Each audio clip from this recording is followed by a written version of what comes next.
Bonjour encore une fois les amis, dans ce tutoriel je vous montre comment fabriquer un popper. C'est un leurre de surface qui a prouvé son efficacité pour la pêche des poissons carnassiers, aussi bien en mer qu'en eau douce.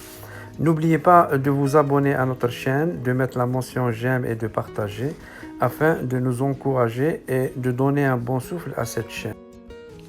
Donc on dessine d'abord notre leurre sur un carton rigide et le tracer par la suite sur l'une des faces en bois.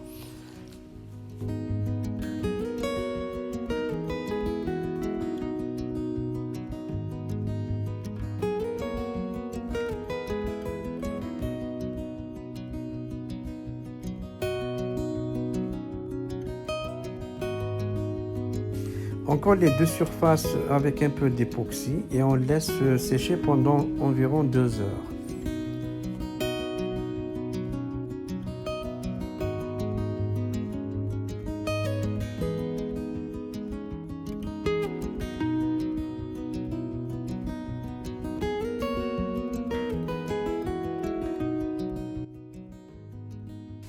Une fois séché, on taille notre bois selon le tracé qu'on a fait jusqu'à avoir la forme générale de notre popper.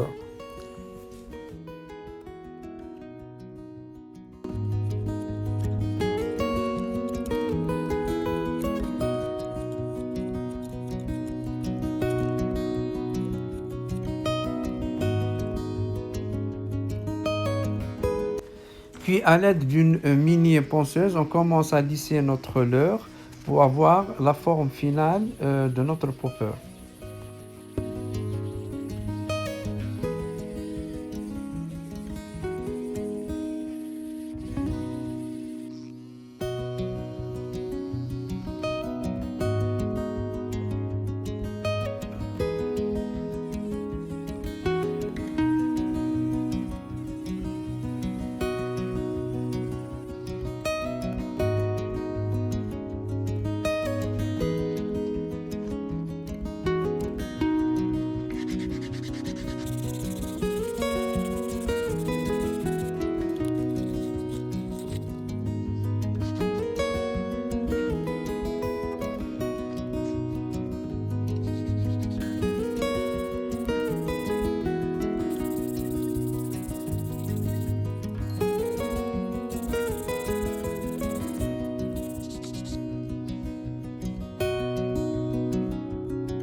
À l'aide d'une perceuse, on creuse la bouche du leurre, puis on continue avec la mini ponceuse pour bien lisser le creux.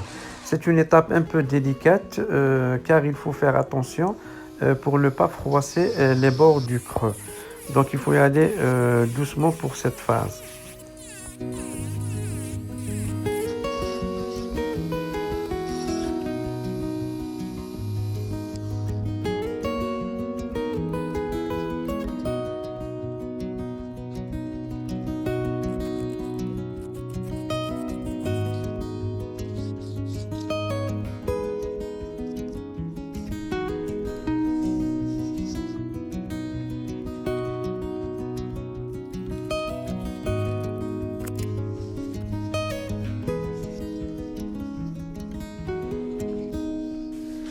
On détache les deux faces doucement et on continue à lisser la bouche du leurre, puis creuser les cavités intérieures pour mettre des billes de plomb et les anneaux où on va accrocher par la suite soit des hameçons triples ou simples selon la réglementation en vigueur de la région où on va pêcher.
À l'aide d'une colle à bois, on commence à étaler la colle autour des cavités et les limites externes du leurre. Faites attention, il ne faut pas toucher les cavités pour ne pas affecter la mobilité des billes de plomb.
J'imprègne toujours mon leurre avec de l'argenté pour homogénéiser les surfaces du popper.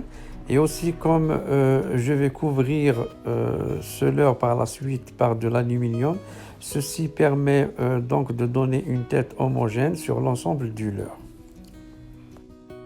Ensuite, avec un ruban adhésif autocollant en aluminium, on trace les écailles du leurre et on recouvre l'ensemble. Bien sûr en exerçant des petites pressions pour avoir une bonne adhésion.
Voilà, maintenant le leurre est prêt pour le teinter. J'utilise d'abord du magenta et du noir sur le dos.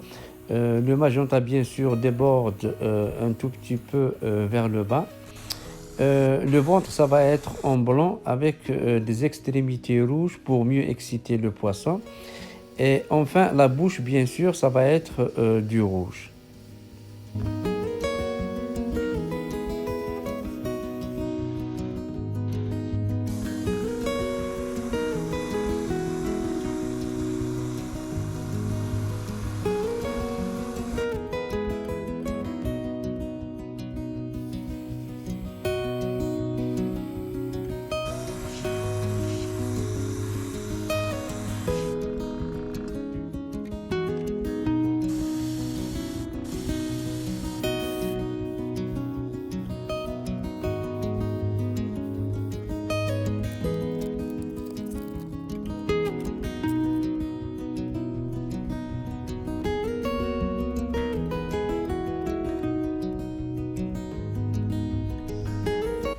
Pour de l'esthétique et pour mieux attirer les poissons, j'utilise quelques points noirs préétablis sur du papier transparent et qu'on va teinter en noir.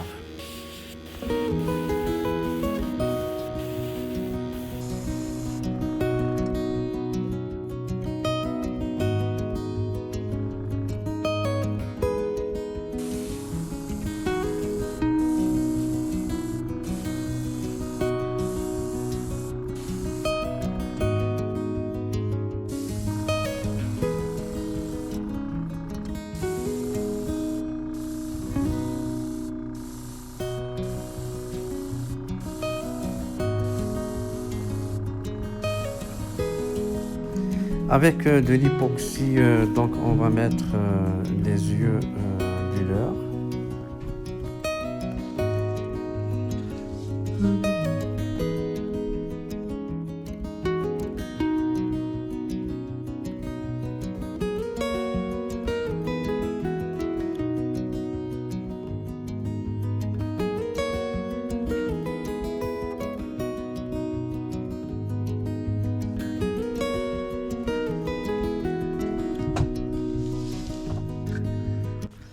Avec du polyuréthane, donc on va procéder au vernissage du leurre et puis enfin le tester dans l'eau, c'est-à-dire voir son équilibrage et son mouvement et est-ce qu'il fait de bonnes éclaboussures dans l'eau. Ces éclaboussures sont très importantes car c'est ça qui excite vraiment les carnassiers et donne l'air d'un poisson en détresse.